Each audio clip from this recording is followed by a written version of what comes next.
শুভ সকাল সবাইকে। ঈদ মোবারক। আজকে পবিত্র ঈদুল আজহার পরের দিন।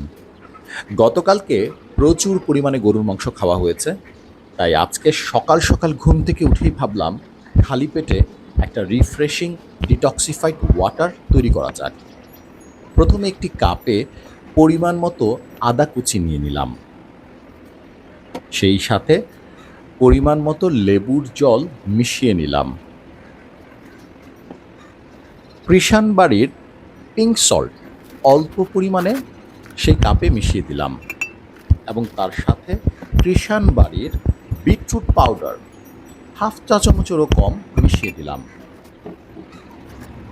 1 চামচের মতো মধু এবং তার সাথে পরিমাণ মতো গরম জল ভালোভাবে মিক্স করে তৈরি করে ফেললাম রন্ধন স্বাদের মর্নিং ডিটক্সিফাইড ওয়াটার।